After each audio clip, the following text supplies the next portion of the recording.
Hey YouTubers, it's Charlie. Hopefully you've had a chance to see Doctor Who this week. It was a huge Clara episode with a giant WTF moment at the end, so I feel like that is what we're going to spend most of our time talking about. There were a lot of great gags, a la Tiny TARDIS, and some good social commentary, so let's start with top 5 moments, and then I'll do my review. Also, new giveaway starts now. All you have to do to enter that is be a subscriber and leave a comment on this video. So, careful for spoilers from the episode if you haven't seen it yet, but starting with top 5 moments, here we go. Number 5, Tiny TARDIS. This is just a funny moment that explains why Clara has to turn into Dr. Clara. The Doctor's freaking out, people are vanishing, so there is a sense of urgency, but I feel like the locked room mystery storyline makes them completely forget the tension that's been going on. I mean, she kind of did the 180 at the end of the last episode, so things between them are basically back to normal. The whole joke about the locked room mystery also gave me some ideas about Missy too, but I'll explain that when I get to Missy in this video. A couple of my favorite Tiny TARDIS gags were the walking hand from the Addams Family on the train tracks. That's all I could think about. Anytime he passed something to Clara that was normal size through the doorway, it was like she was grabbing stuff out of like the Jetsons handbag from that old cartoon. And then there was Siege Mode. Did anybody else think that the TARDIS in Siege Mode looked just like the Pandorica? To be fair, I mean, he said that while it was locked down, nobody could get in or out, which was kind of the whole point of the Pandorica, to contain the Doctor. I don't think there's any special significance there. I think they just wanted it to look like a super strong, nearly indestructible TARDIS.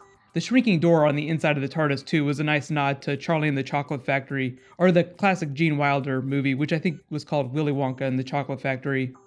All in all, a lot of great TARDIS gags. Number 4, the two-dimensional creatures. I really like the way they played with physics and the idea of trying to communicate with actual two-dimensional beings. Math is always going to be the universal language, so it wasn't a huge surprise when the Doctor used pi. Although the play on words was a little bit funny, and I liked the Doctor's mechanical keyboard on his TARDIS console. Doctor Who does a pretty good job of turning science into gags. And most of the time it actually gets science pretty right. I mean, every once in a while it'll fudge things, but it's meant to be science fiction, so I don't begrudge it whenever it gets something really wrong. It's also a really great opportunity for the Doctor to slip in stories about other adventures that we're probably never going to see. Like the gas creatures that communicate with belches of flame, or the stomach ones that say hello by digesting things. That's one of my favorite things about science fiction, just working through the mechanics of really simple things like that.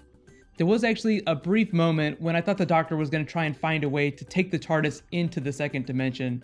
I mean, he canceled out. He basically said that he would die if they did that. Just to explain the bit about the Doctor dying. Because life support was going down, there wouldn't have been any oxygen, so he would have died mid-regeneration, so he really would have died. Just in general, though, I feel like this episode is really good for TARDIS facts. Like, the Doctor just kept throwing out one-liners about the TARDIS. For instance, the fact that it would crush the surface of the Earth if it landed with its true weight. And to be honest, I mean, it's powered by the Eye of Harmony, which is basically like a dying star, which has so much mass that it would probably liquefy the Earth. It wouldn't flatten it, it would probably liquefy it. Number 3, everyone is getting turned into Banksy paintings. The graffiti people aspect of the story provided some nice social commentary. You know, everyone is important, everyone matters, even the derelicts of society. What was happening is the creatures were sucking humans into the second dimension to study them, so that they could learn to wear them, basically as like a skin. They used humans as spacesuits to walk around in the third dimension. That was where it turned more into fiction rather than science, but it was still a really fun idea. Did anyone else think that the Doctor's dimensional gun looked a lot like David Tennant's machine that goes ding from the 50th anniversary? I feel like there's acres of drawers in the TARDIS where the Doctor keeps all those machines. Just for reference, the graffiti artist was played by Joyvan Wade. I feel like I'm butchering his name, but his character was great as far as pudding brains go. I love how quickly the Doctor turns around on people. No wait, he might be useful, don't scare him off. Number 2, starting to get a little bit more fun here, Dr. Oswald. So many things we could say about this. 1, it's probably the closest we're going to get to seeing a female Doctor in the short term. At least not accounting for the fact that Missy might be a time lady. But that's not the same thing. A time lady is not the same thing as a lady Doctor. Either way, big moment in Doctor Who history. I love that later in the episode that the Doctor turns that congratulations into something darker. Like he said Clara made a good Doctor, but then kind of took it back at the end. I don't think that he knows about Missy, but I do think he knows that something's up. Something's not quite right with Clara. I have seen a lot of blog posts about the show presenting Clara as if she were a time lady. Like, technically she's the impossible girl, but since she's been a companion, the stories that she's been in have given her so much authority, the Doctor just rolls over for her all the time. He even called her boss. It's like the show wants us to think of Clara as something greater than a normal human. Like, she's not Bad Wolf, and she's not like Super Donna, like the Dr. Donna, but she is something more than human. And now that we know that Missy has something to do with her, or some sort of strange interest in her, it makes you wonder what Moffat's trying to say about her true nature. I think my favorite Dr. Oswald moment was probably when she got all crazy, like she was doing a version of the Matt Smith Doctor whenever he gets an idea. Like, if you remember the Doctor from Nightmare in Silver when he became Mr. Clever and started going really crazy, like that's the look that she had in her eye, like she was going nuts. Like when she thought to trick the dimensional beings into recharging the TARDIS. And of course there was the moment where she said, "I am the Doctor." Very good lying, Dr. Oswald. Lying is very important. Right up until that big twist at the end, it felt like the whole episode was about the Doctor teaching Clara how to be the Doctor. And my number one WTF moment, of course, Missy is connected to Clara. In case you were confused, Missy was watching Clara the same way the Doctor was watching Clara on the TARDIS console.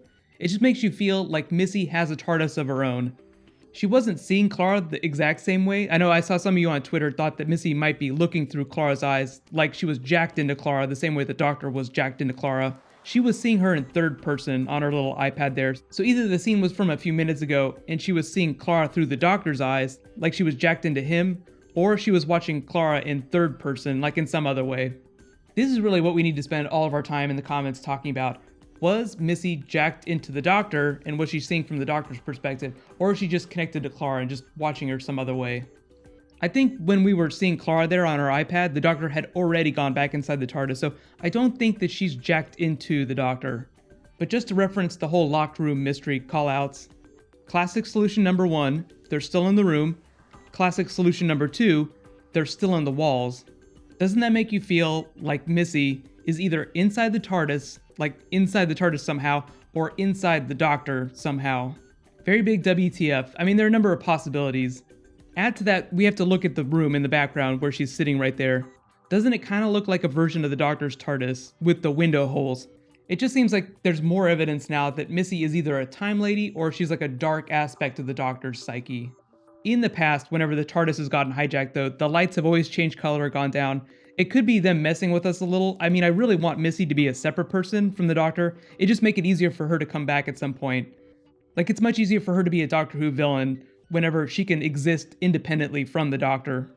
I know everyone kind of wants Missy to be the Valiard. I don't know if that's going to be the case or not, but I feel like for Moffat to say Missy is just a part of the Doctor's mind, it would be a big middle finger to people. He does talk to himself a lot, but I still really want Missy to be a separate person. But I feel like now it's time to do some Ronnie Time Lady theory crafting, big time.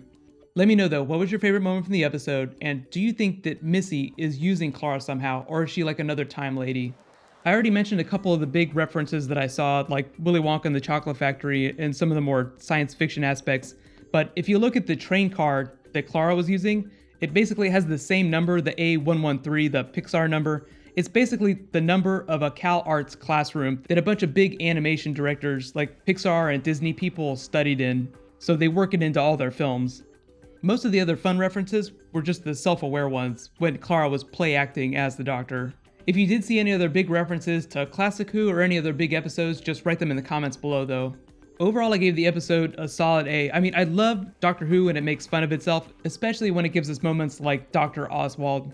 I mean, that's a rarity. We're not going to see that again anytime soon, probably. The really creepy horror aspect of the episode was a lot of fun. I think there was a bit of a nod to Terror the Autons whenever they were inside the house. The social commentary was also really good. I always like stories that present the humans as being just as big monsters as the actual monsters. Like during Midnight and Turn Left, people can be just as bad as the actual bad characters. I did really like Jenna Coleman's performance. I mean, especially whenever she was pretending to be the Matt Smith Doctor. I feel like in her head, like she still thinks that's what the Doctor's supposed to act like. Capaldi is kind of like a friend to her at this point, but I think she still feels closer to the 11th Doctor. It's definitely been one of my favorite episodes, and definitely one of the more rewatchable ones. Like, I feel like I'll be able to sit down and rewatch this episode a couple times, and it'll be just as much fun. The big news, though, is that next week is going to be the last episode before the two-part finale. So now it's time to start spinning all of our Missy, Danny Pink, Clara theories. I will be posting the Q&A tomorrow, so remember, all you have to do to enter the giveaway is just be a subscriber, leave a comment, nice and simple. If you do have any requests for bonus videos for anything before the finale, I'll probably do a couple more bonus videos in the last couple of weeks. We will have a couple weeks break before the Christmas special, obviously, but it'll be a pretty quick turnover. I don't have any huge updates about the Christmas special right now, but you can click here to learn a little bit about what's going on, and click here for the Q&A. Thank you so much for watching. So everybody, let's high five, and I'll see you tonight.